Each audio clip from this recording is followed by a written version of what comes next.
I live in Montreal for starters. I live on the West Island, in Pierrefonds, with my girlfriend. The past 2 years I've been attending college, and working at some shitty cafe.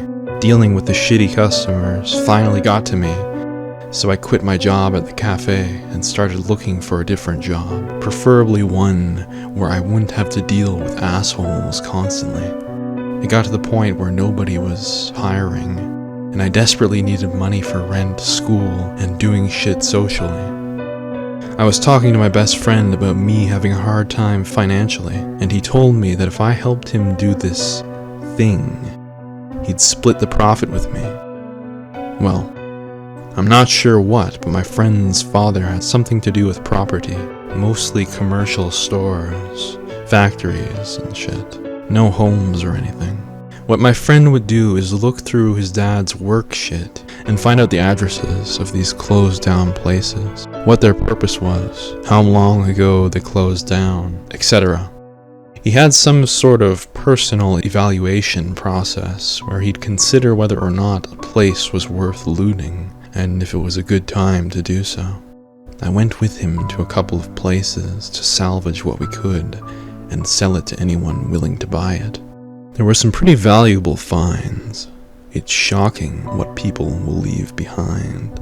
Anyways, things were going well, and I was making a decent amount of money doing the occasional job with him.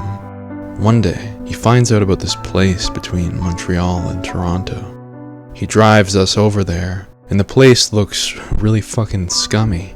See, he said it had only been abandoned a year before, but the paint was peeling, there was trash everywhere, and it smelled like piss. We had arrived at around 6 p.m, I guess. Not too early, not too late. To this day, I'm not sure what that place was.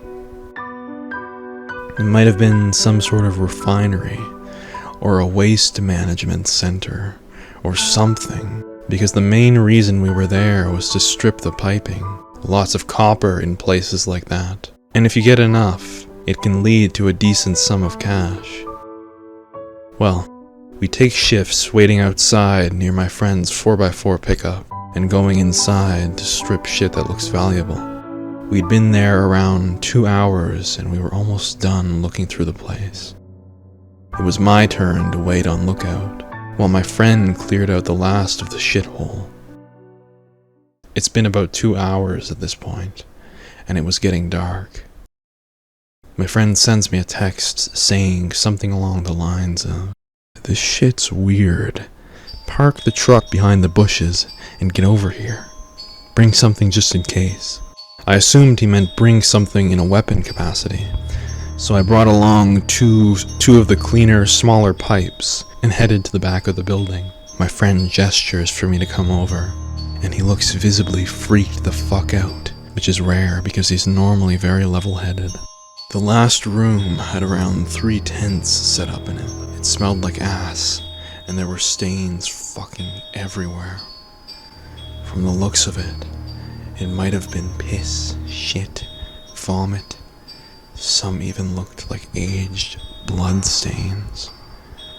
There were what looked like family photos everywhere, but of different families, not just different photos of the same one. Needless to say, we were pretty on edge at that point, but nobody was there, and we were armed, so we thought we'd just look through the tents and get the fuck out of there. 2 of the tents were repulsive on the inside, but nothing was too bad. The one to the far left, on the other hand, was fucking full of dead animals. The majority of them were cats, mostly strays, but a few of them had collars. There were at least 10 in there, minimum. At that point, it became too much and we just wanted to leave. But Dennis saw one more spot he wanted to check out. There was an office near the entrance that was boarded up, and there was a bunch of office shit in there that looked mostly intact.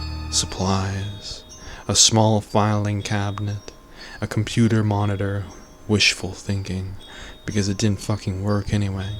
I was really anxious to leave, because I was pretty spooked, so I told my friend to go and start up the car.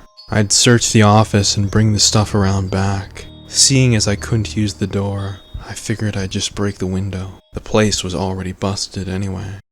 I head into the office, and I shit you not, there was a fucking dead guy slumped in the corner of the room.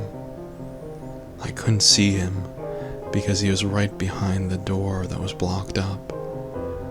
I'm not big into forensics or any of that shit, but he looked like he'd been killed a couple of months back. What really freaked me out was that the door was boarded shut from the outside. I'm the one that just broke the window then, and there was a fucking dead guy in there. That must have meant that someone killed him in there, left him, and nailed the door shut with a bunch of scrap wood. Or maybe he killed himself. I don't fucking know. The point is, he didn't lock himself in there. I couldn't take any more. I sprinted to the car like a little bitch, threw up in the bushes. I didn't want to do it near the body. I don't know if they can get DNA from that shit or whatever. The worst part is, neither of us ever called it in, because our fingerprints are all over that place. I know it sounds like horse shit, but it actually happened.